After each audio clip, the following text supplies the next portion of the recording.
या जरळीच्या संत मंदिराचा जीर्णोद्धार होतोय।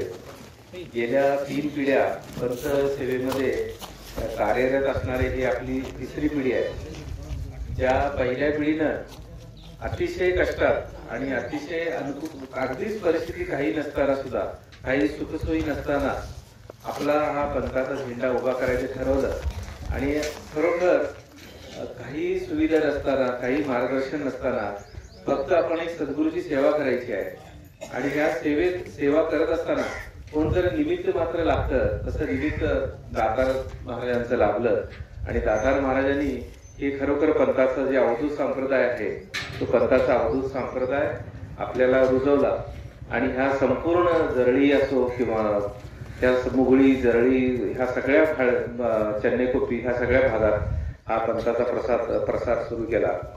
आणि खरोखर जे छोटंसं रोप लावलेलं होतं त्या मोठ्या वृक्षात आपण रूपांतर झाल्याचं म्हणायला हरकत नाही। कारण एक पिढी करते, त्याच्यानंतर दुसऱ्या पिढीला खरोखर तोच जोम असतो किंवा तोच असा जोर असतो असं नसतो। जसं पिढी बदलत जाते तसं त्याच्या भावनाही बदलत जातात। तर तुम्ही जरळेकर यांचं किंवा ह्या सर्व कुटुंबियांचं हे उभं करण्यात जे काय खरोखर कष्ट आहे ते खरोखर कौतुकास्पद आहे।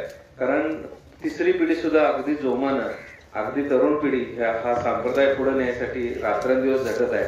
आणि ह्या खरोखर ह्या मंदिराचा पाया घालून जरी दिला असला तर त्याचा कळस ह्या सर्व तिसऱ्या पिढीनं ह्या खरोखर तिसऱ्या पिढीनं हा रोवलायचं म्हणायला हरकत नाही।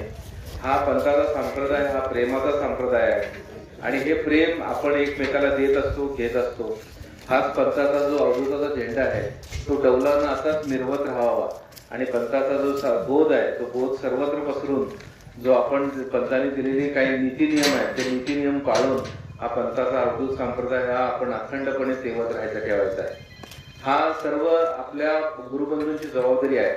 कारण हा कुठल्याही परिस्थितीत आपल्या संप्रदायाला गालबोट लागणार नाही याची काळजी घेऊन हा संप्रदाय पुढे न्यायचा आहे। काही शास्त्र पाळायचे आहेत, काही पथ्य पाळायचे आहेत आणि मगच मार्गदर्शन घेऊन आपल्याला एखादी गोष्ट कळत नसेल तर आपल्या ज्येष्ठ व्यक्तीला अथवा गुरुबंधूला आपण त्याचा संपर्क साधून हा आपला संप्रदाय कसा पुढे न्यायचा, काय विधी करायचे आहेत किंवा काही गोष्टी करायच्या असतील तर त्याच्या मार्गदर्शनानुसारच ह्या गोष्टी व्हा।